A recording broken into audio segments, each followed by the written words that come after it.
Hey everyone, welcome to Jojo's World. Greetings and amigos to you.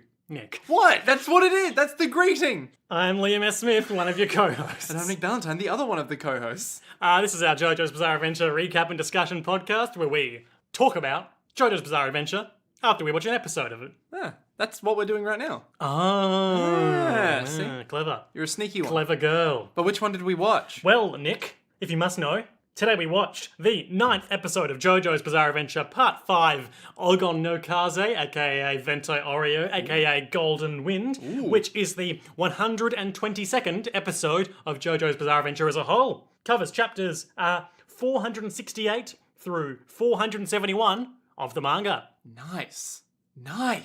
That's some good chapter coverage. I guess. It's like average. It's like 4. 4? 4. Yeah, that's probably about right. You know what else is divisible by 4? 468. Speak on that. Well, when you multiply a number... Okay, stop. Oh man, I'm so keen. And this episode is, of course, entitled The First Order from the Boss. How many Metal Gear references are we going to make? Don't ask me to know things. Hey Liam, did you know Hey, Nick, I didn't. that this episode has been cuddled, perhaps, into its beautiful format by the loving and perhaps sculpting Alex P. You can't just use words. You're not Shakespeare. I mean, I can do whatever I want. He's a bubbling young man. He's very forsooth. And 8 out of 10 on Twitter. Alex P, or Alex, as I can see from your note. Yep, that is correct. Thank you for your support. You're a good lad. Hey.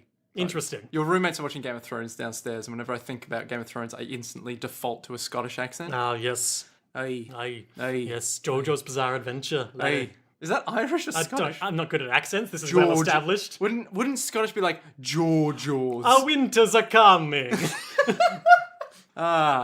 So, Joffrey. My favorite... Well, I don't know what that was. It's just the idea of an Italian Game of Ma Thrones. Jojo. Ma Jojo? Ma Jojo. What the hell is that? Borat. Oh, terrible. No one puts a Jojo in the corner. Does he have an Italian accent in that movie?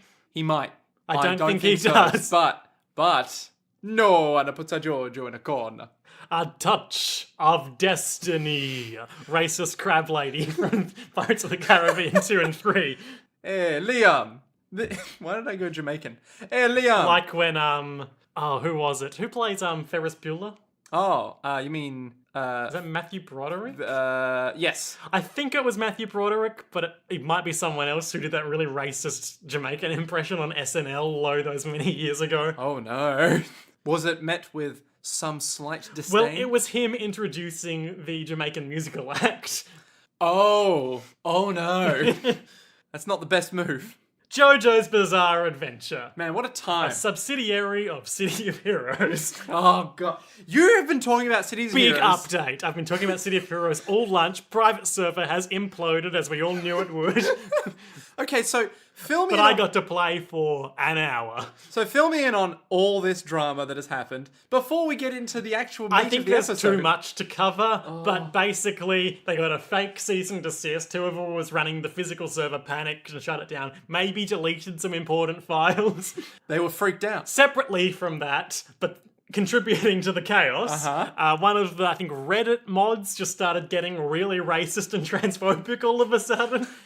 All right, sure. And separately from that, but contributing to the chaos, another Reddit mod just kind of went nuts and started deleting anyone who commented on the Reddit, or banning them, I mean. Man, over this weekend... Yes, this all took place over the Easter weekend. Yeah, I had some chocolate eggs. Oh, my diet's been awful. Dude, don't even joke about that shit right now. I'm not. Oh my god. I think I've put on 3 kilos in wretched. the space of 2 days. I'm like, man, you know what I could really go for right now? Those top deck Easter eggs. On the outside they're milk chocolate, on the inside they're white chocolate. And it's yeah, I could go for one of those. Yeah, that's... I can But get what's away with one more? Oh, Liam, that's dangerous thinking. So decadent. Oh god, they're all gone. What are we talking about? Jojo's Bizarre Adventure. Okay, I don't think I had anything else to add about City of Heroes. You literally, when I got here today, you were like, So City of Heroes, and I was like, oh, here we go. You seemed interested. I was interested because it was madness. It like started off with, so there's been more drama, and I was like, So much drama. because I know that you were saying that there was a DMCA thing, But it was fake. but it was fake, and I was like, well, that's already a bit odd. There's a dedicated thread on like Reset Era or something to trying to just fuck with and bring down the private server because people on the internet don't like other people having nice things. See, all I did this Easter weekend was give blood because I'm a good human being. And I'm a vampire. You gave it to me. Ah, shit. What if I have a cold? What then? A fun episode of Wellington Paranormal. Yes. The police procedural parody / follow-up to What We Do in the Shadows. There's an episode that's kind of a sequel to it where Nick, the vampire from What We Do in the Shadows, has a job at the blood bank. It's the classic joke, isn't it? It's the classic... Let me guess. He's not happy with the job, No, he is. He gets in lots of blood. but he can't eat chips. Also, the American remake of What We Do in the Shadows is very good. It's on the FX website. Watch it there, American listeners. Really? Matt Berry is in it. Oh, shit. Oh, shit. There's an American remake of What We Do in the It's Shadows? new. I think it's directed by Taika Waititi. Oh, so it's just like a different think. What We Do in the Shadows. And also Jermaine Clement worked on it too. So it's just Yeah. like a different What We Do in the It's Shadows. literally the same What We Do in the Shadows, but with different people? Pretty much. Shit, yeah. Okay. I'm down for that. JoJo's Bizarre Adventure. We're here for that. We're here for it deep down. Oh, I finished Yakuza 0 the other day. Oh, what did you think? I thought it was really good. Yeah? Did you find the owner of the empty lot? I did find the owner of the empty lot. No spoilers, but man, that's a fucking saga, isn't I it? love how all the drama is driven by people wanting an objectively worthless piece of real estate. If not for the potential that the other worthless around about it could become a massive tower to have boss fights on. I remember every time you've told me about Yakuza, it's been like, so then there's this Millennium Tower. When I was playing Yakuza 0, I was like, there's no tower anywhere. There's just this empty lot. There's just this weird empty lot in the middle of nowhere. And then when they were like, so we've got this revitalization project coming, I was like, oh. They're gonna build a tower. They're going to build the Millennium because it's the 80s. I think It's there's a not the shopping millennium. mall in it, but I'm not entirely sure what its purpose is. There's a bar on the top floor. Yeah, well, of course there is. Don't be fucking stupid. Of course there's a bar on the top. It's a fucking Millennium Tower. But it's big, and I'm not sure what Liam, what? office buildings in some Liam, floors, maybe. Liam, if you built a tower, what would you JoJo's do? Bizarre Adventure. That's what we're here Shut for. your mouth, Nick. I've got an author's note from Hirohiko Araki. Oh my god, he's my favourite. We've put this one off for the past couple of weeks because we've had plenty to talk about. So we saved it for one where we didn't have much on our plates. Oh no. This is from volume 50 of the JoJo's Bizarre Adventure manga. Uh-huh. It features a nice picture of Hirohiko Araki casually lounging on his couch set. Is that in his studio or at home? I don't know. Could it be both? I don't know. Hirohiko Araki writes, I must be the only one who cares, but I often nearly drown myself. What?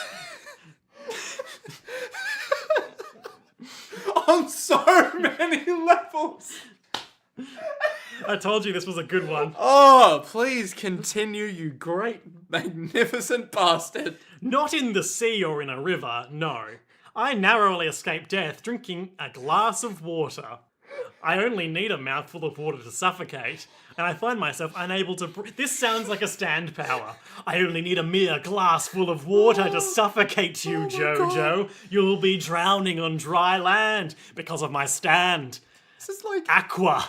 This is like either JoJo's or fucking Yu-Gi-Oh! Where it's like, oh, I only need one card and one glass of water to bring you down. Yugi. What? That's impossible! You can't play Yu-Gi-Oh! With a glass of... Pfft, I'm drowning! My precious cards. That happens in the second episode, or third episode. Does it? Weevil Underwood steals all of Yugi's Exodia cards and throws them into the ocean. That asshole! What a dickwad. But I digress. Finds himself unable to breathe.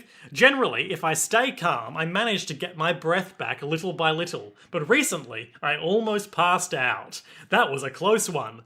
That day, I miraculously escaped death, to everyone's indifference. Now, I don't care whether Hirohiko Araki lives or dies, says his lovely wife, Tomoko, I think. sure. Isn't Tomoko, egg in Japanese? Tama. Tamako. Also, her name is Asami. Just fact checked that. Okay, great. So not Tamako at all. No. Why does he think everyone's indifferent to him dying? What is this? Only to him drowning himself in a mere glass of water. Yeah, but what? Jojo. What? Oh my god. Okay, sure. What a madman. So, Nikki, What? the first order from the boss. Boss. What'd you think? Obviously a set-up-y sort of episode. Yeah. I thought it was just the right amount of ridiculous in all the segments that were ridiculous. It wasn't exactly a high-octane action one, but there were a lot of good bits. Oh god, yes. Considering that the guy, who I assume is blind? Pericolo, the man we met. I don't Yeah. think he's blind. I think he just looks a bit funny. Weird, but okay. He's Short, squat man whose eyes point in different directions. Yeah. I don't believe he's ever explicitly said to be blind. We assume he can see, but you might be onto something there, Nick. I mean, it feels like he might be blind, but doesn't have a cane. Just like Makoto from Yakuza 0, the young blind woman who wins the heart of noted psychopath Goro Majima.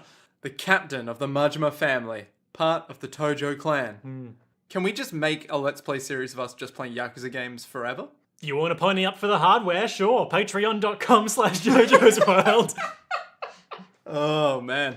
So, yeah, any other thoughts? I feel like this, in terms of plot structure, it's very similar to, like, probably the episode where, in part 3, where they would have defeated Kakyoin and pulled the flesh blood out, and they'd be like, Mum's dying, we need to get to Egypt, or we need to figure out where Dio is. Look, Jotaro's going to draw this special fly. Where it's sort of like setting up for the big long The big haul. quest is about to begin. Yeah. We've had some preliminary battles. Yeah, I guess, but at the same time, it does also feel very like, but what is the what's gonna happen? Well, You know, it's all very like in flux of do this, but you don't really have like a tangible end goal. It's I just feel like, like over the next few weeks it's going to be easy to lose sight of the fact that the end goal for Giorno is to usurp or destroy the boss and eliminate the drug trade. true that. But now our immediate goal is to protect his daughter from people who want to kidnap and or kill her. But of course, we mustn't forget that not only is that a compassionate thing for good guys to do, and not only is it orders from their boss, but protecting her will let Giorno spend time with someone who theoretically could have a link to the boss. Dun dun dun. But B, successfully protecting her could earn Giorno and the squad more favour with the boss, thereby increasing their access to him. Yes. So never lose sight of the fact that Trish is a means to Giorno's end. Actually, let's talk about Trish briefly while we're on the subject. Trish Una. Trish Una, the boss's daughter, as we'll learn. Ooh, the boss's daughter. The boss who no one knows. The boss. So, we Venom boss. We do, of course, get direct implication in this episode that the boss is a man, at least. Yep. Because he's the father of this daughter. Yep. Direct implication there. Though, mind you, this being JoJo's Bizarre Adventure, who knows? Who knows what could... Was it just a stand the whole time? Is she just a stand? I feel like Trish is an interesting case in terms of representation of female characters in JoJo's. Because there's going to be a while where she's just kind of there and is just like the MacGuffin to be protected. Yep. And then there's going to be a point where she sort of pivots and becomes, a powerful JoJo character in her own right. Does it have something to do with an arrow, perchance? I'm not going to say anything more on that. Oh, okay, sure. Or does she become the boss?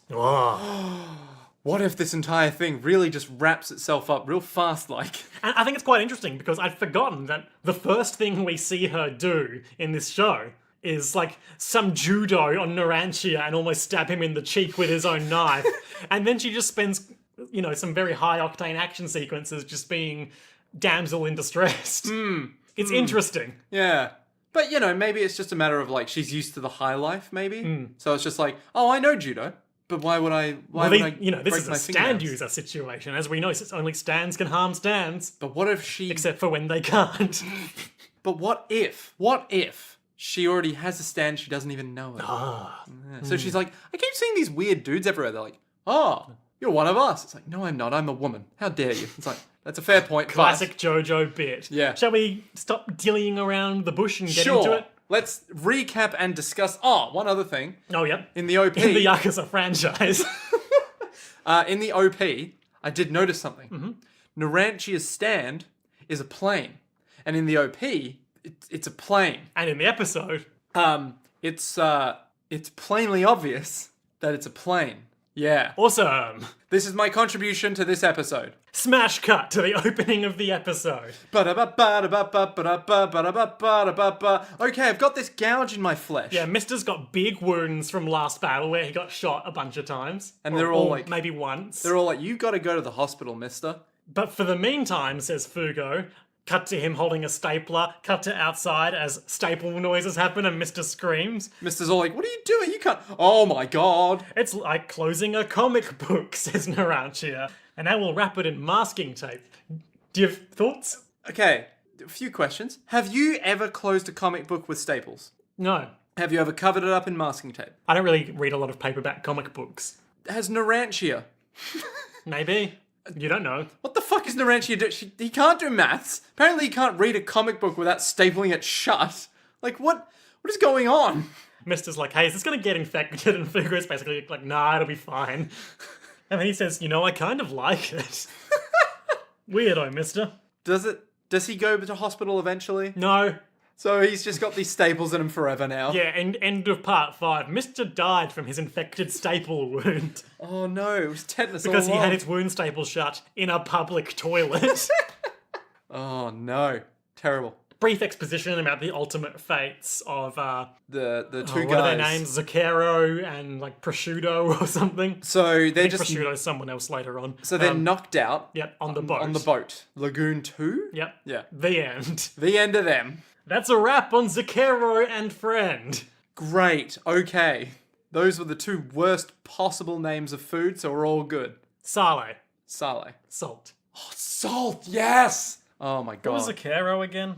I wonder if it's something that pairs well with salt. No, I believe it's Shadows Die Twice. Oh boy. Deary me. Your face just got a lot more red. That was alright, Nick. That was alright.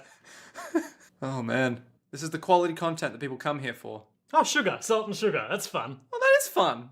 I'm glad it only took us 4 weeks to realise. Oh, salt and sugar. Oh, I get it. Those two things that are... Like condiments in their own that way. you put in adjacent shakers on a table. Oh, and then you mix them up and then... Oh. Man, I did that once to someone. What happened? Well, it didn't work because they saw through the trick very quickly. Your clever ruse was a failure. They literally came back, went, nah, and just swapped them. And I was like, how did you know? It's like, dude, come on. But that was merely a smokescreen for your second ruse, for you had loosened the top of the salt shaker. And lo and behold, pepper came out of it. Oh, That's right. It was all part of my plan. with your stand. Salt and pepper. Thank you. You threaded the needle. I was Yep. drawing a blank, Yep. but you picked the blindingly obvious answer. One possible music reference. Yes. Haven't we already had salt and pepper? Don't think so. Oh, okay. It's 12 p.m. in Italy. Is it? Well, it's midday-ish. It's daytime. Yeah. They're all hanging out in this toilet, and they're like, "Where did you hide the treasure, Bucciarati?" And he's all, "I'll show you soon. Just give me some time. Narantia is sweeping outside. Ooh. And there are two cleaners.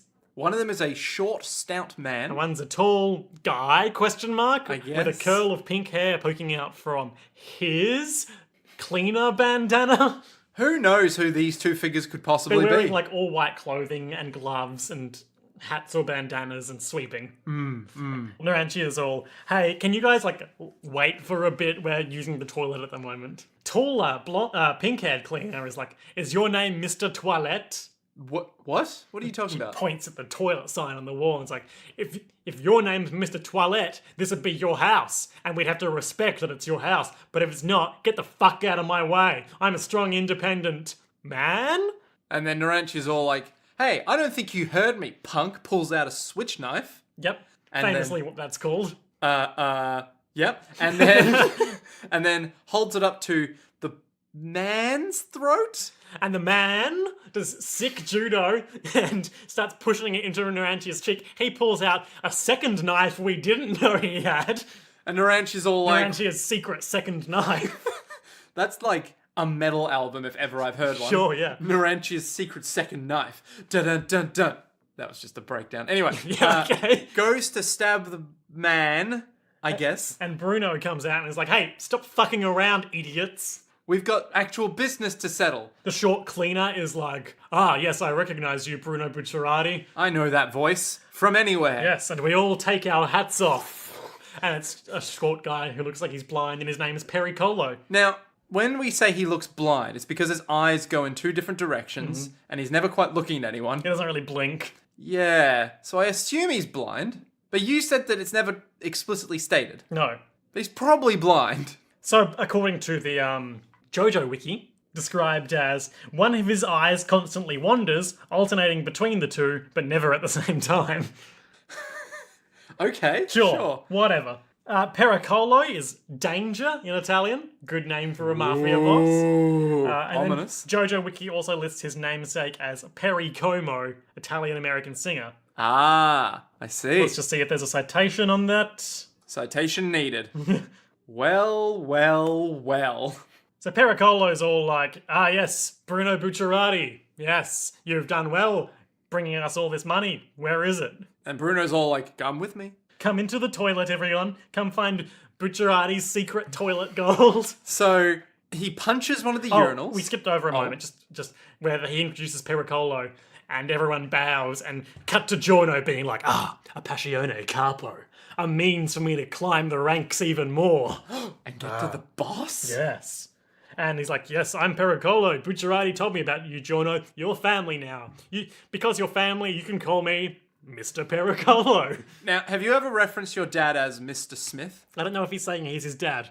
No, but like, you can call me... It's like, we're family Normally now. you'd say, you can call me Johnny. Yeah, like... You can call me Mr. Pericolo like everyone else does. It's like, we're family now. And you know what? Fuck you. You're like the one sibling who has to treat me differently, alright? You get the bad controller. And then Narantia runs up and is like, Daddy, can I have some gold? Oh, there, Narantia. Where's the gold, Bruno? The kid's complaining.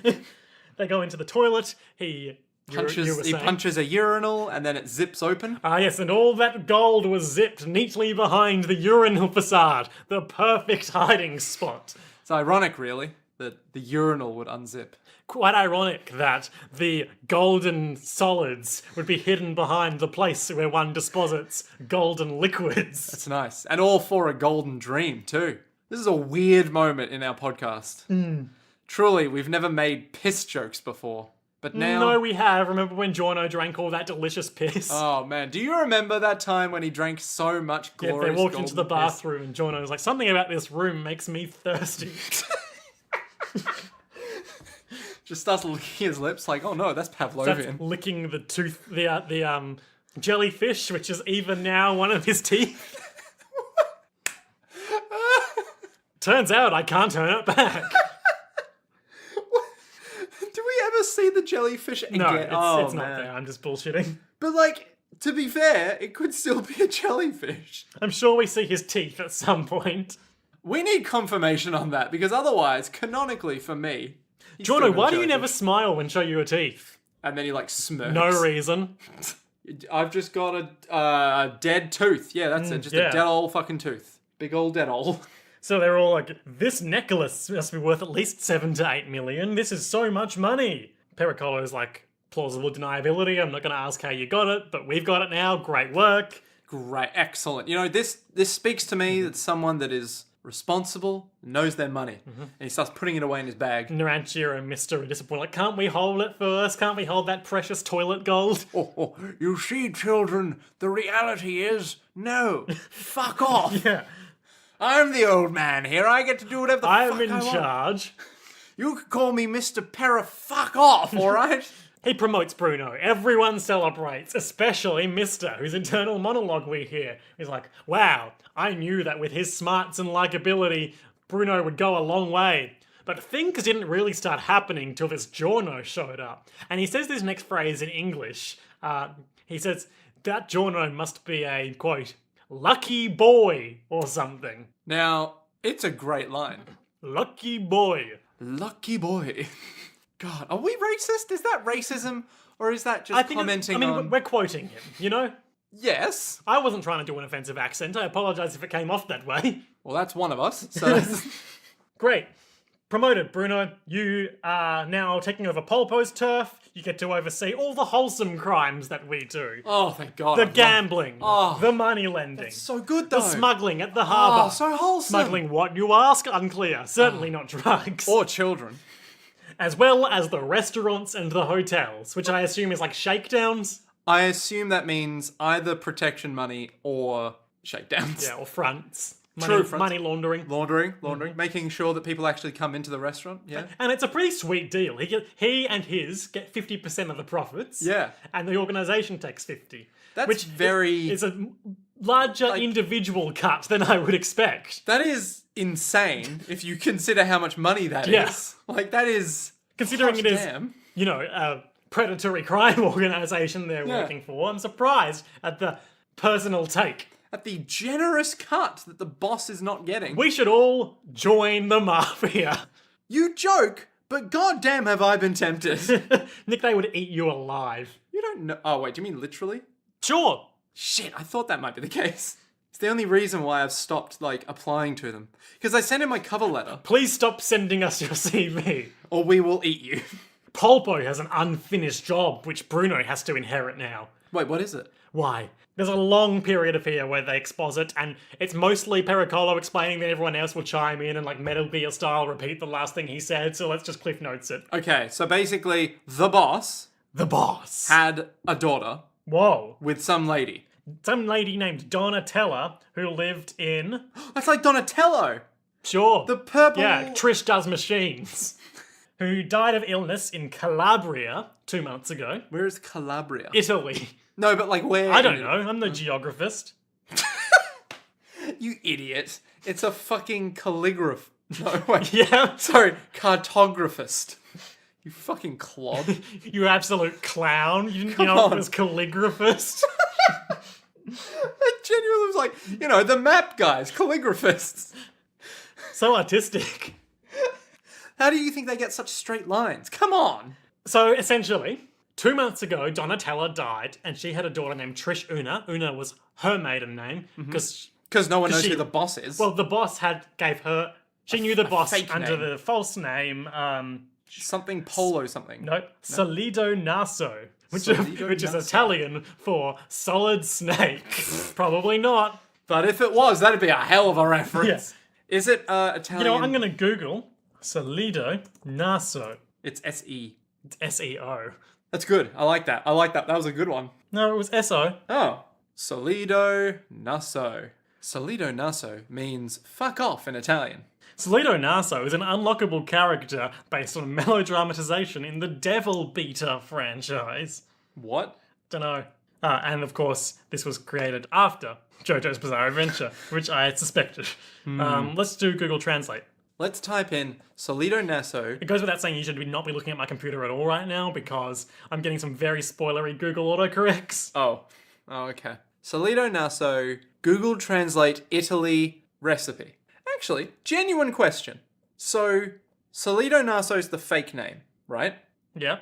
Does that mean that he wasn't born with that name? Yes, it was an alias that he used Okay, in alright. his youth. Because I was just thinking, if that was his real name that he then changed Ah, yes. and he went off the grid, T-Boss. yes, definitely not S Snake. He's angry that Trish got all of the superior genes. Ah, classic. Dominant genes, rather. No, wouldn't there be a twin? So you Yeah, I'm just making jokes and references, Nick. make better jokes and references. Apparently Italian is, apparently Naso is Italian for nose. So then what? Solido didn't give me anything. What about something like Solida? Like if it's like a subtle letter change. Inconclusive. In conclusion, blank nose. Blank nose went off the grid. The fact that Donatella was asking after Solido Naso sent up red flags in the mafia underworld amongst the higher-ups in Paciano. He knew this used to be an alias of the boss. Yep. So she was going to be in danger. Not only from the potential of asking after the boss, which, Is a bad plan. yep, but also from, as we'll soon learn, a squad of defectors who are trying to hunt down the boss and want to take advantage of any potential clues, even though she'd never met her father. Question. Why? Is it just for the fortune or just... No, the fortune's been done and dusted now. That's not a going factor anymore. No, that's Polpo's fortune. Yeah. Oh, yeah, so this specific group we learn, from exposition later in the episode, want to take over the drug trade, which makes their ambition sort of a dark mirror of Giorno's own ambition, who wants to defeat the boss to destroy the drug trade, whereas these guys want to usurp it for their own profits. Hence why they're evil and bad. Yes. Yeah. Now, what about what about medical marijuana? Does that come under the drug trade here, or are we? What about metachlorians? What about that thing that you can buy in Yakuza that's like Toughness Emperor? Oh, that's an energy drink. Yeah. Wait, is that a real energy drink? Probably not. Can we make it an energy drink? Nope. Trish's favourite food is, of course, Perrier, French water. Wait, let me get this right. Her favourite food, she had one question, is water. She also likes sour salad and crab.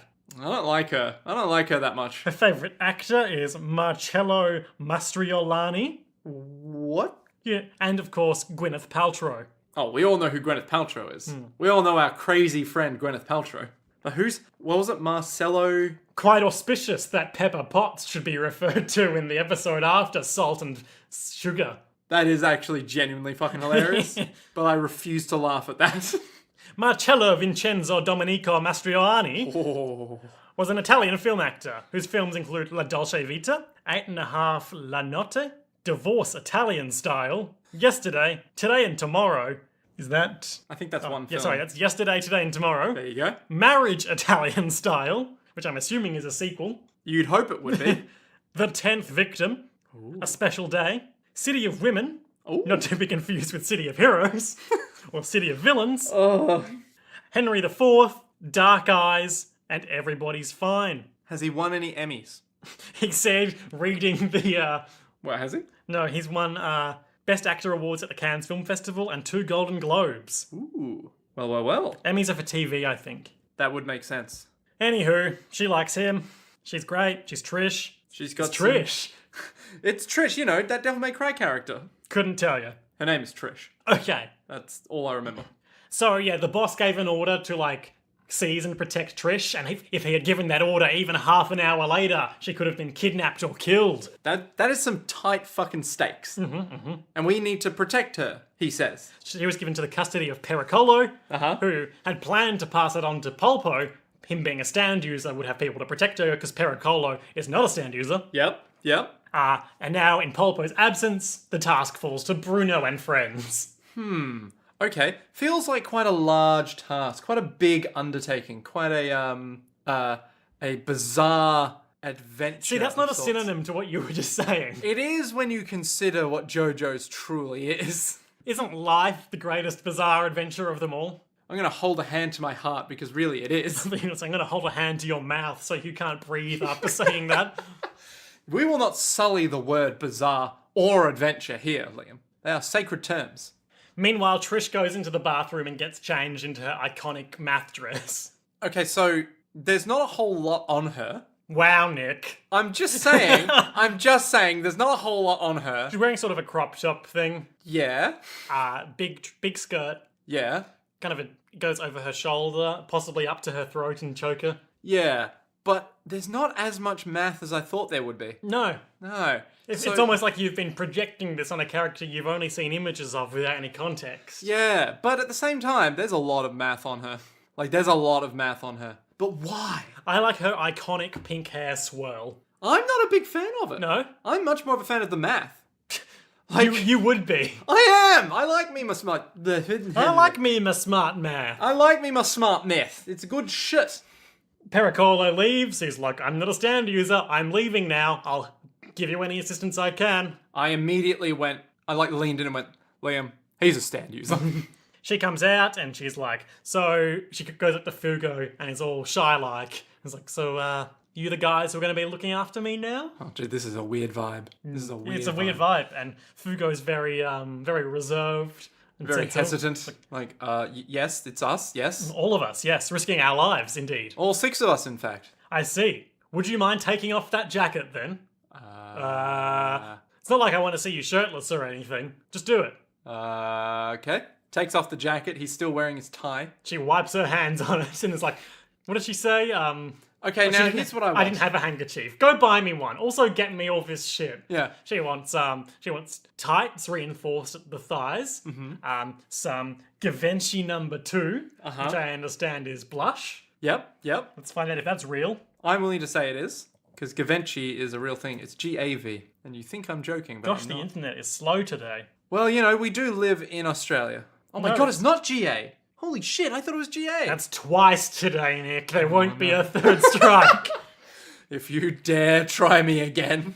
Great. And like some Perrier bottled water. She would rather die than drink water. That's not from France. And Fugo's And like... she did. What? And she did die from drinking water that wasn't from France. I'm making a joke. But the... Oh, because they didn't get her the You see, there's a thing called the setup. And there's a good cut where she walks away and like Fugo goes to like throw his jacket on the ground in his rage and just cuts away. And he's just like, God damn it! My perfect jacket. Bruno and Giorno briefly have a tete-a-tete about how this could be a path to the boss. Ooh. Cut 2. Mysterious strangers. Dun-dun-dun, in a dark, shady room. There's a guy, he's sitting like at his computer table with a cat. And it's all like, meow. Yep. He gets a message from someone named Gyako. Gyako? Ooh, how mysterious. Who's like, hey, the boss is still out there. Thought Pulpo would have it. And we get all these cuts to like basically these sinister figures having this group chat. And they're like, so Pulpo be dead. He died at 9:25 this morning. Shot himself in the head with a banana. And, yep, Hard to believe, but would you believe it? stranger things have happened, but not many. Very few, in fact.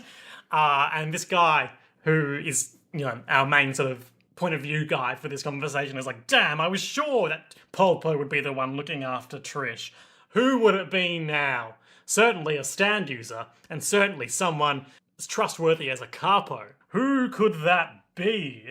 And these little cutaways to the conversations? the defector group. Okay. We're gonna get a few more over the coming episodes, and they're anime only things, and I appreciate the way that it sort of turns them from just A monster of the week sort of thing. yeah, you know, the part 3 style, like, parade of enemies getting in their way on their travels, to just, like, you know, a cohesive unit to work together and have these goals. And want to really fuck them over. Yeah.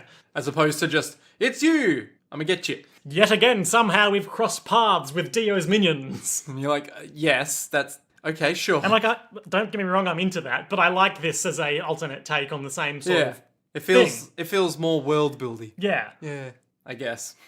And of course, from my perspective, knowing who they all are before they're formally introduced in the anime, it's nice to just be like, there's that guy. And as someone who hasn't, it's nice to be able to go, what the fuck is going on? Who are these people? Yeah, this guy. We know he's called Formaggio from later in the episode. He puts his cat He's away. fiddling with the cat off screen. Yeah. As he's monologuing about, like, I'm gonna figure out who Trish is with.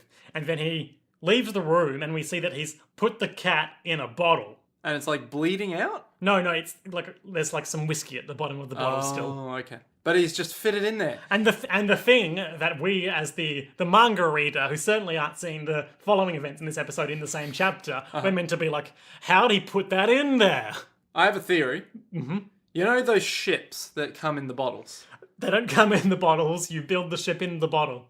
This explains a lot about my previous problems with buying those ships in the bottle. You make the bottle. Yeah. And then... Wait, you make the bottle? Well, the bottle has to get made somehow, you know? Okay, so the thing is, you take this glass working class. To make a ship in a bottle from scratch, first you must create the universe. It's like...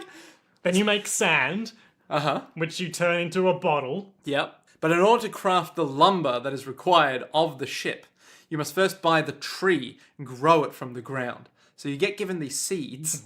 We sow the seeds. Nature grows the seeds. Then we turn the seeds into little bits of boat. Now, you will have to get rid of a lot of the wood after this process because it's not You're part going to of have it. a lot of leftover wood, but you could repurpose that into further boats. Now, you will need more glass, but I'm sure you'll have a lot of sand after creating the universe. Oh, I hate that. Why? Oh, no reason. I don't think this system works. What, the podcast system? I don't know anymore. And then you use little tweezers to put the boat bits in the bottle and build the boat. Yeah, so he's done that with the cat. Yeah, he Yeah. took the cat apart meticulously, then put it back together with tweezers. To be fair, that is a stand power in of itself, Yeah, isn't it? yeah. You see, I can deconstruct and reconstruct people at will. No, we learn later in the episode this guy's thing is shrinking.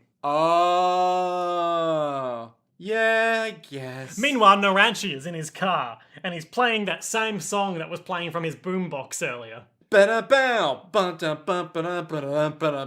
think that's how that went. Oh, okay. There was a cutaway transition here where there was a close-up on the lads with like a team photo and the caption being like, we're just thugs now, but we're going to work our way up. And then it zoomed out to like a greater, like, Bigger picture? you know those boards of like crime investigations where Yeah. it's like all the people with all the red string connecting Like them? a cork board. It was like one of that, but it was way too small to read anything of, Yeah. even with the tiny annotations and translations that appeared. Yeah, we were like, nah, fuck that noise, we're good. Yeah. So unless it was plot important, we should be okay. It'll just be like, here's us. Here's Polpo. We used to work for him. He's dead now. We got this mission from Pericolo to protect Trish. There's other mysterious people out there. Who is the boss? The boss?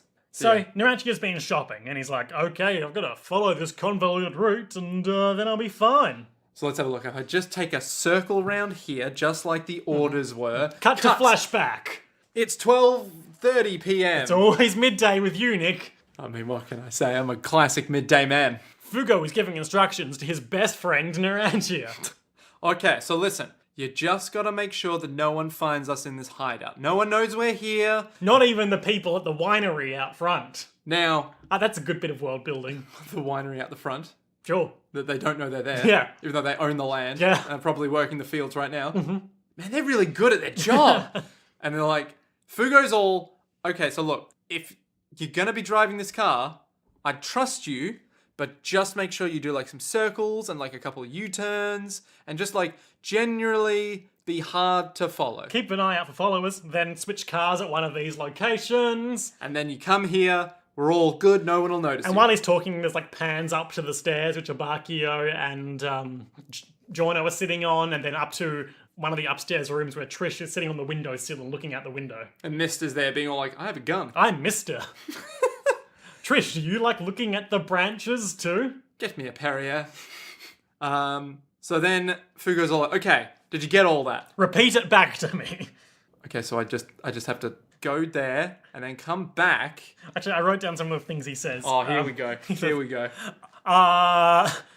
When I'm shopping, I drive in a circle around the vineyard. Stab with the keys. No! Again! So I drive around so I don't get dizzy. Stab with the key. Again!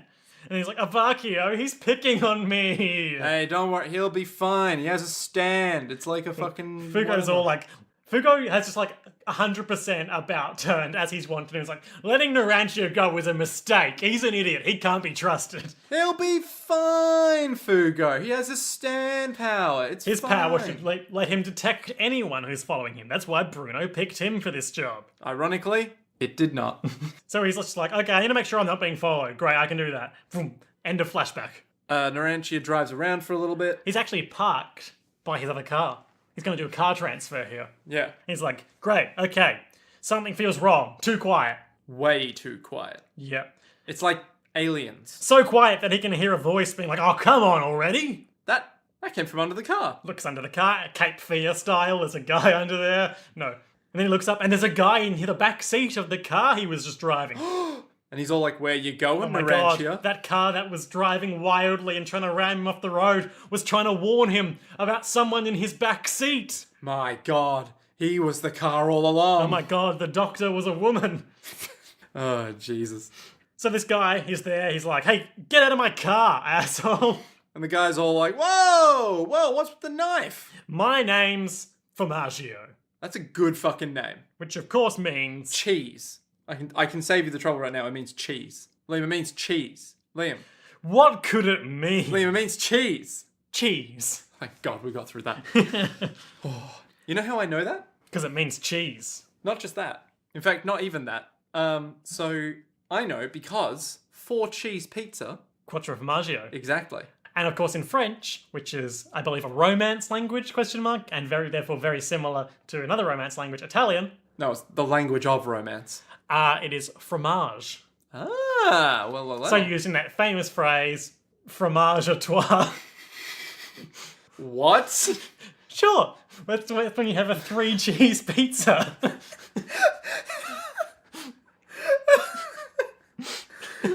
You were going for something, and then midway through, you're like, "Oh, what have I created?" No, I know what I've created. Okay, all right.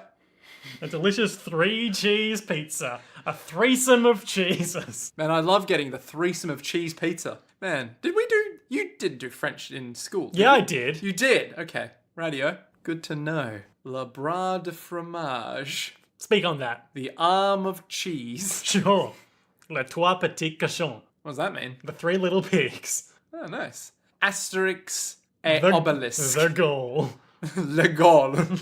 Those Asterix live-action movies hold up. Really? Yeah, I think we watched one in French, I wouldn't be surprised. and it was like, man, it's just the comics, but worse. Yeah. Yeah.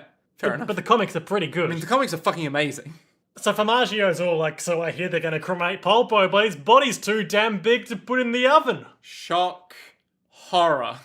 Which makes me have to ask, if Polpo was too big to put in a cremation furnace, how did they cook that really big pizza that he ate? You know, sometimes science gives us some answers, but it can't answer all the big questions. There's a Italian chef stand user somewhere out there whose power is to grow food. Liam, wouldn't that just be a farmer? No, I mean, make the food and then enlarge it. Oh, so like literally just grow the food. Yeah. Enlarge the food. Engorge the food. Emphasize the food. Embrace the nozzle. Narancio pulls his knife on this guy pretty quickly. And he's all like, get the fuck out of my car! And the guy's pretty unfazed by it.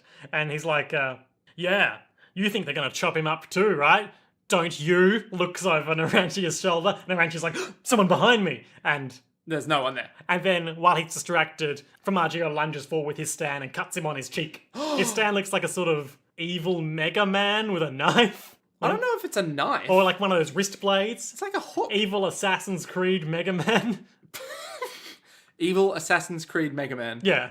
If we get fan art of this, where it's like, it doesn't look like that. I this don't is what it know. looks I like. don't know why you would need fan art of it when that's a perfect description of what's depicted It's not in at all Hirohiko perfect. Araki's seminal manga, JoJo's Bizarre Adventure, Part 5, Vento Oreo. Ugh, it doesn't look anything like that. He's like this weird kind of... Evil Mega Man. No, he's like a Mega Man villain, but like he doesn't look like a Mega... Cutman. Ezio Man. Ezio Man. Yeah, let's roll with that. So he's got this weird green blade thing. I think it's a hook, but I'm not sure. It's like a hooked blade. A hooked blade. Yes, a hooked bloody. Not that. Uncomfortable with my pronunciation of bloody. Yep. It's bloody awful. Formaggio talks a bit about like, oh yeah, I'm going to make you talk now. Narancia is like in one of those 3-point landing hero poses. And he's getting really angry and he's muttering like, bastard, I'm going to kill you now. You made me do bad. He starts A, glowing with red stand energy, and yep. B, like there's a disturption of air around him. I can get on board with all of this. Yep. He's going full Dragon Ball Z. Yep, 100%. And then his Then a plane just like comes up? shoots out of his body. It's Aerosmith, his stand, which has the power of being a remote controlled plane. Go on, walk this way. Well done, well done. Thank you. As I alluded to you earlier off air, there's a little tiny bit more to his power than this, but for the most part, it's just being a plane. It's a motherfucking plane. Pretty unique as far as protagonist stands go. I mean, I've never seen a stand that can fly. I mean, to a certain extent, they all can. Now, they all hover, right? You know, they all, like, go about a foot off the No, ground. you're right. There is an important distinction between that because hover was one of the prerequisite powers for fly in City of Heroes. See? Nick knows what the fuck is up. You just want to talk about City of Heroes. No, now, I'm don't just you? thinking about JoJo's Bizarre Adventure. The plane, it flies around, it's CGI, it's better well integrated than that truck was last week. It's all like, meow. Yep. And then starts shooting the shit out of this rental car. With its tiny machine guns. That really do a number. Oh yeah, speaking of the rental car, there was like good sounding out each other banter where he's like, why are you driving this rental car that's registered under Bruno's name, huh, Narantia? And Narantia's like, whatever man, I'm 17 years old, I can't get my own car, I always drive Bruno's cars. Oh, do you now? Yeah. J'accuse, monsieur. Ah, classic Italian accusation. Thank you. What would be the Italian version of j'accuse? J'accuse? J'accuse, monsieur. I don't. Monseigneur. Monseigneur. No, hang on, that's a sort of monk thing. Liamaru. So, yeah. Aerosmith goes nuts shooting the car with its machine guns. Meanwhile, Narantia is just freaking out and kicking the car door while screaming, "I'll kill you." So he doesn't even like use the heel of his boot. He just uses like the front part that you keep getting told as a kid not to hit the soccer ball with. Yeah. And he's just like, I'll kill you, you son of a bitch. Strong toes. Strong fucking toes. Which is quite ironic, because the enemy's stand name is Little Feet. God fucking damn it. So Aerosmith. Walk This Way. What's another Aerosmith song? Something about ladies, probably. Oh, you made a joke about tiny Narantia inside the plane, I think, while we were watching the episode. Yeah. That there would be Oh yeah, there's a tiny little pilot man in there. Yeah. Per the Jojo wiki on Aerosmith, Yeah. and I don't remember if this ever comes up during the manga, I don't think it does. The stand has the shape of a toy aeroplane piloted by a very small pilot named Mr. Smith. Oh. Who is this mysterious Mr. Smith? Just a little guy who lives in the plane. My. Like Aerosmith, Mr. Smith. I like it. I like it a lot. Stupid. So what did they name the plane in the anime? Lil Bomber. Which, Little Bomber. I don't know if that's anything. Not a big fan of it. No. Not hugely inspired name changes in a lot of part 5 so far. Alas. But lest we forget arts and crafts. Arts and Crafts. What a fucking great name. Aerosmith. Jojo Veilite commentary from Hirohiko Araki. Hit me. Considering the balance of the team, I wanted a type of stand that could fly around in combat. A simple ability is better for the main characters. Aerosmith was a fun stand to draw. Is that it? I think that's alright. That's pretty good. Yeah. It's too functional though. Not enough. Not crazy enough. Not enough inspirational memorabilia there. I saw a plane flying, so I figured, I'll just put a plane in it. That's more fucking like it. I was reading about fighter pilots in World War I, so I wanted to do that. What was that film where Dunkirk. Close, but not quite. It's a Top Gun. It's a Ghibli film, I think. Oh, okay. So it's about the joy of flight. Yes, it literally is. I think it was like Miyamoto. No, I know the one you're talking about, I think, where it's like... Whatever his name. Is it Murakami or Miyamoto? Miyazaki. That's the one, son of a bitch, get in me. So Miyazaki, right? Okay. Oh no. Miyazaki was all like, hey, you ever read about this fighter pilot dude? And other dudes were like, no. I was like, I'm gonna make a movie about this fighter pilot dude. He was like an engineer who just built planes. Conscripted into the Japanese army or something. Something like that, yeah. Or his planes were used for war, but Yeah. he just wanted to fly. That's pretty much it, yeah. And so it was like, oh, I'll just make a film about it. And I'm like, man, that's a good way to live, isn't it? Yeah, I guess. Well, the Aerosmith page on Wikipedia isn't loading right now because the internet's being dodgy, but we know Aerosmith. We all know them. We all have mixed feelings towards them. Yeah, that's about right. Was it the Rolling Stones that have Mick Jagger? Yeah. So then who's Aerosmith's Mick I Jagger? don't know, man. You're the music guy. Oh, I should know this. You shouldn't ask these questions when I've just said I can't fact check. It's not John Coltrane, because he's a jazz musician. Great. It's not Beethoven. He's a He's classical musician. And it sure as shit ain't Kraftwerk. It's not Pink. She's a pop musician. It's not Avril Lavigne. It's not Lady bad. Gaga. It's not Bradley Cooper. He's an actor. It's not... Hirohiko Araki. He's a manga artist. It's not me. You're special. I am a podcaster. Would we? Yes. Okay, all right. I don't know if I'd validate this as a podcast. I'd call it more of a... Nick, we gotta back ourselves. We gotta have confidence in our quality product. We're both just smirking at each other. I'm not smirking. I'm deadly serious. Oh, okay. I'll kill you. It's like, you can back us. I'll just forward us, shall I? I'll front us. Formaggio's freaking out in the car. Like, this guy's gonna freaking kill me. This guy's got me scared to death. So the plane, after shooting up the car and breaking like all the windows, Yep. smashing the door, the plane flies in and like... Drops a tiny bomb. A little bomb, eh? It's doing a little bombing. And the guy's all like, this thing's gonna... Ruh-roh. That's not a good... Oh no, I'm gonna die. Big car explosion. Naranchi is still kicking it, and he's like, oh, you dead yet? His shoe falls off, and he looks in the window, and he's like, oh, did we do it? Is he gone? Did I kill him? Huh. No corpse. Did I explode him? I don't know if that's how corpses work. You'd think they'd be, bone. Meanwhile, tiny Formaggio is on the roof of the car being like, yes, this is my power, to make myself small. So Narantia double checks that all the stuff is there, but the guy's definitely gone and still can't find any sign of him. Yeah. Meanwhile, when he turns his back, the guy jumps on and grabs his little skirt thing and climbs into his pocket. He's all like, The perfect crime. He'll never notice me on his person. Narantia turns around and is all like, where the hell is this guy? My power is to make things small, including myself. Other people say it's worthless, but it's not how big it is. It's how you use it. I'll give that to you. And then the little dude's all like, hey, that's some weird stuff that he's bought in his car, isn't it? Yeah. That's strange. Why, he's got stockings and high-end blush. Is he shopping for his mum or his sister? No, and this is the part that my female housemate watching with us took great exception to. When Formaggio asserts that chicks are super picky about the fashion stuff they buy, so they would never send someone else to do it. It must be a chick who can't leave the location she's in. It must be the boss's daughter, Trish. It could just be a hot bae. He could just be buying a nice present for a woman he knows. A sweet, sweet young lady who's all like, you know what? I care enough about you to go buy your stockings. I'll go do that. I'm gonna learn your taste in blush. And now he's getting flack from this small dude. This tiny man. This minuscule this monster. little beater. This fucking beta cuck comes in here all like, I'm an incel, motherfucker, alright? And if I'm an incel, you're one too. Because of course, all the best social theories are based on discredited research about wolves.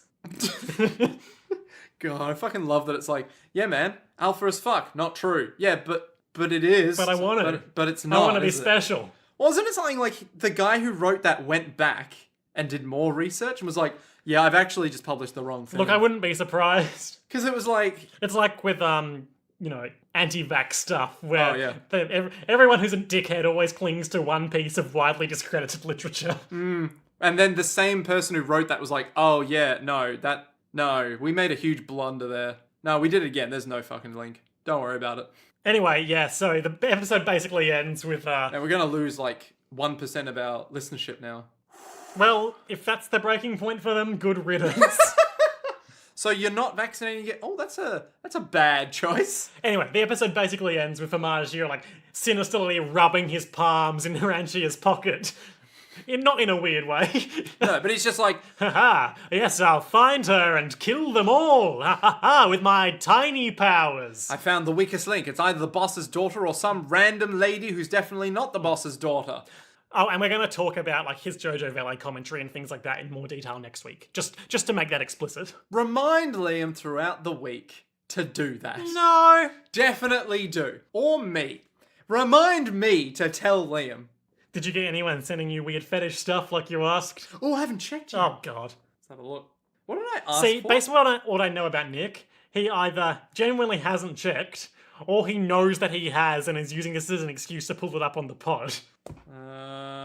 Don't think anyone's mentioned me. I've got some highlights though, from Jojo's World. Oh, I love that podcast. Yeah. I got a tweet, The Long Con from Twin Humanities. That was retweeted by you, I think. Great. God, love those guys at Jojo's World. Yeah, they're so handsome. Just a bunch of cucks. Sure. Yeah, I'm going to replace the a podcast for nerds subtitle in our podcast for cucks. No, just Jojo's World. Just a bunch of cucks. Man, I'm glad that there was a point in time where you were like, oh, I don't like that word. And now it's just like, man, what a fucking stupid term. Well, look, it has some connotations, some uncomfortable ones. Yeah. Because apparently there's like a racial element to it, which is super what? uncomfortable. Oh. But also it is just a very stupid word used by very annoying people Yes. who I want to make fun of. Yes. Do you realise there's a racial element to it? Apparently. Oh, there you go. Well, we can just be beaters then. This is there's no way of saying this doesn't sound like I'm protesting too much. Uh-huh. I'm not hugely versed in cuck content, but that's my understanding that it is. It may not be universal in the racial element might not be universal in it, but Okay. so I've heard. Sure, rightio. I just thought it was a dumb fucking term used by dumb people. Yes, that too.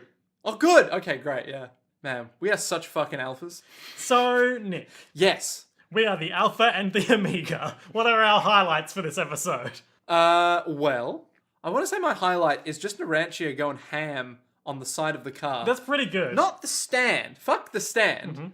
But just going ham on the side of this fucking car. Just channeling his inner Fugo Yeah. and going nuts. Just being like, you fucking idiot, you fucking car man. How dare you scratch my cheek? My beautiful cheek of me, Narantia, the boyish, pristine one. I was sculpted by the gods themselves. Yep, I'm like Wonder Woman. I was crafted by Leonardo da Vinci's mind. I am the Vitruvian man. Do you see this? Do you see this face? You don't deserve to even comprehend it. I'm so Bishonen. Bishonen? Isn't that like the pretty boy archetype? No idea. Okay, I think that is. But it is now. My highlight Yes? is when Fugo kept jabbing Narantia with the keys. I like their dynamic. A lot of Narantia-related media this week. Yeah, it was a Narantia-heavy episode. It was. God, he's just... I like it a lot when they have the banter between characters down this part Yeah. so far. Good dynamics. Yeah. Of course, Fugo and Narantia are a good double act. Abakio fucking hates Giorno for no reason. Literally none. Bruno's the leader. I guess you'd call him the leader. Giorno, just like... He's the rapscallion. Giorno, oh, he's such a lucky boy. There's something so lovable about He's him. like the visionary of the group. He's the guy who gets it done. And Mister's just kind of hanging out. He's there. He's being a cool guy. He hates the number 4. You know the clapping emoji you put between caps? Yeah, words? when you're clapping back with facts. Yeah, and it's like, Mr. is the best. Giorno is the best. You just do that for all of them. Giorno is also there. Narantia is not legal to drive. Yay. Just have a full essay. This puts us in an interesting scenario regarding laws in Italy. This is not readable or listenable. Lowlights. That section we just... No, I want to say my lowlight is probably the reveal of Trish because just nothing happens. It's Sure. just like, she's here. Do we want to talk to her and get to know her at all? No. We're fine. No, we got Narantia doing his own thing. We know what she's an object for us to protect. She's a quest goal. She's not a person in their Chuck own her right. in the fridge, bro. Yet. Oh. Easy. Okay, alright. I was hoping you'd join in, but that's fine. No, I want good audio. Oh. Not me singing. That's bad audio. No, everyone can sing. Everyone can dance. That's My the low law. light is... Drum roll.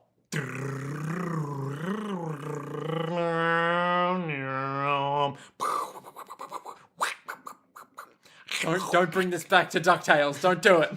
That's where I was going. I was damn it. doing my Donald. I knew it. I knew it. Okay, I think my low light is probably just Formaggio getting in his pocket being like, yes, the perfect crime. Not only am I small, I'm also weightless. And the weird logical deductions that follow therein. Yeah. Just weird. Why would he go, Ah, yes, me. I'm Formaggio, the misogynist of the bad guy group.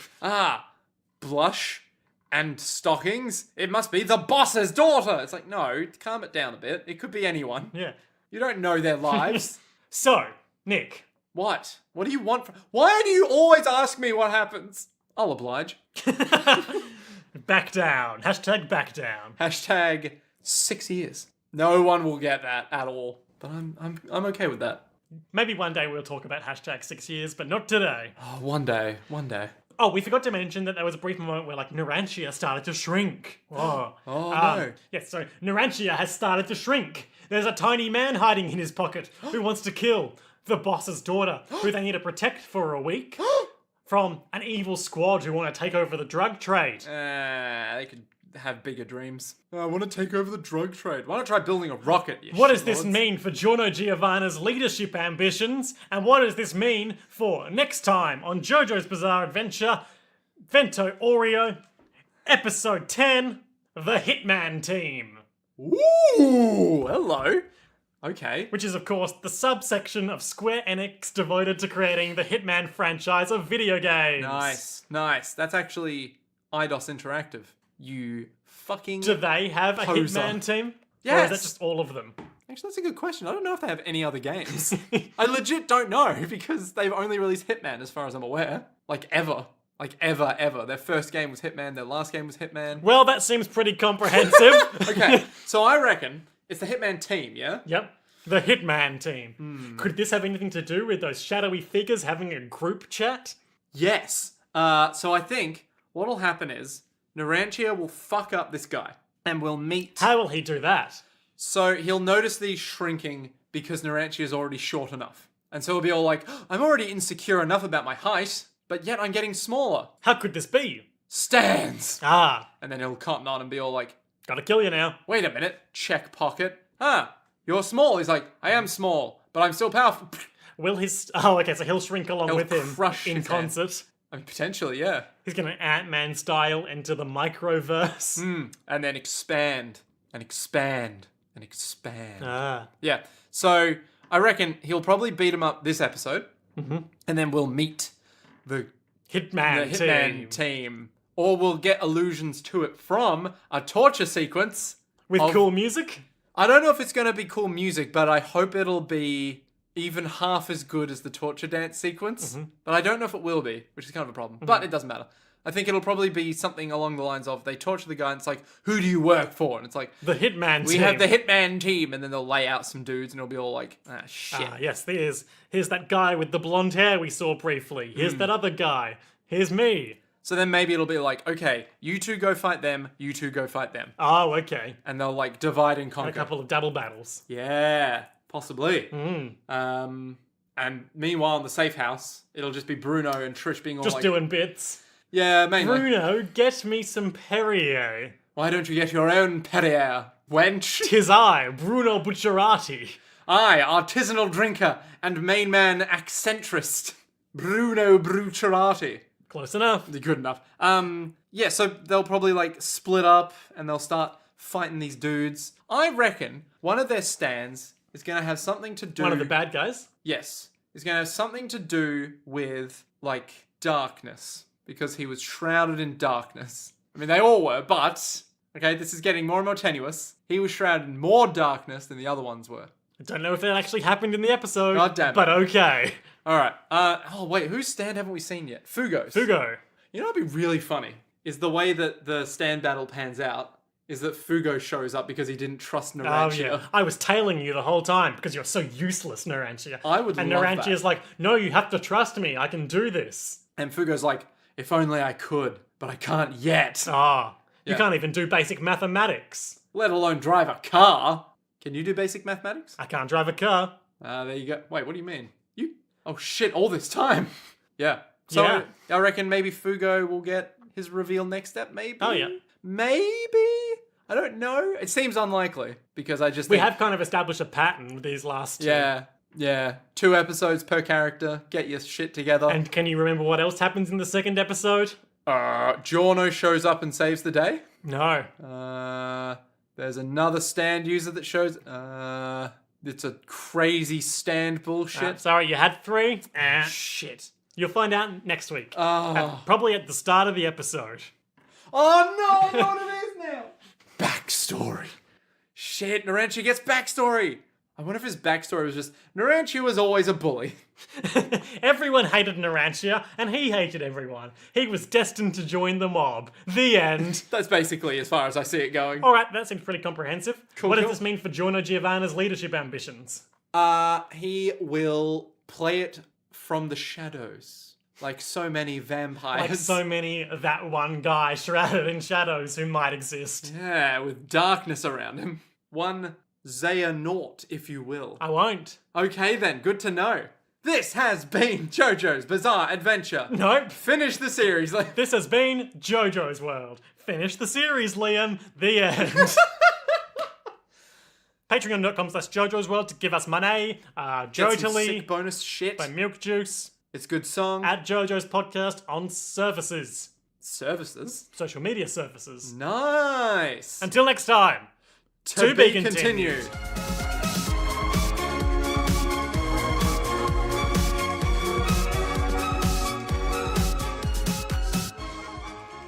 出るち